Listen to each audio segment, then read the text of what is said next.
Chapter 9. Then indeed, even the first covenant had ordinances of divine service and the earthly sanctuary. For a tabernacle was prepared, the first part, in which was the lampstand, the table, and the showbread, which is called the sanctuary.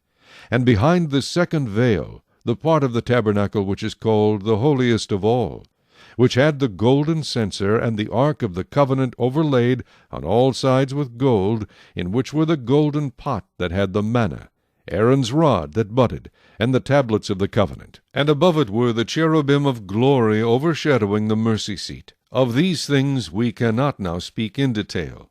Now when these things had been thus prepared, the priests always went into the first part of the tabernacle, performing the services.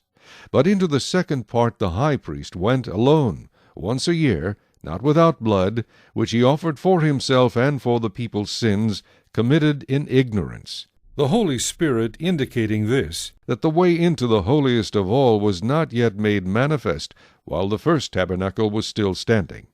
It was symbolic for the present time in which both gifts and sacrifices are offered, which cannot make him who performed the service perfect in regard to the conscience. Concerned only with foods and drinks, various washings, and fleshly ordinances imposed until the time of Reformation.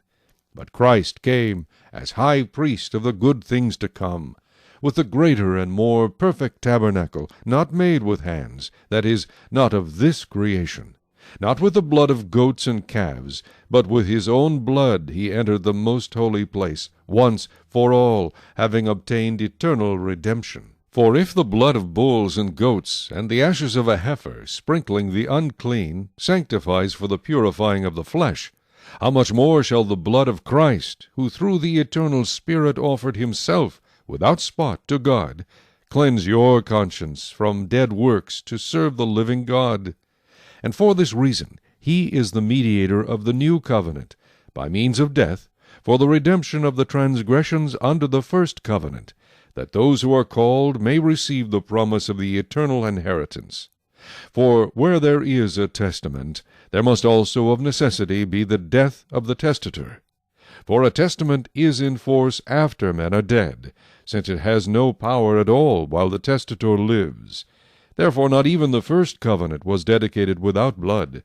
For when Moses had spoken every precept to all the people according to the law, he took the blood of calves and goats, with water, scarlet wool, and hyssop, and sprinkled both the book itself and all the people, saying, This is the blood of the covenant which God has commanded you. Then likewise he sprinkled with blood both the tabernacle and all the vessels of the ministry. And according to the law almost all things are purified with blood, and without shedding of blood there is no remission.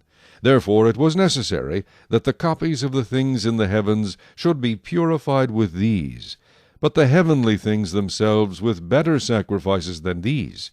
For Christ has not entered the holy places made with hands, which are copies of the true, but into heaven itself, now to appear in the presence of God for us. Not that he should offer himself often, as the high priest enters the most holy place every year with blood of another. He then would have had to suffer often since the foundation of the world. But now, once at the end of the ages, he has appeared to put away sin by the sacrifice of himself. And as it is appointed for men to die once, but after this the judgment, so Christ was offered once to bear the sins of many. To those who eagerly wait for him, he will appear a second time, apart from sin, for salvation.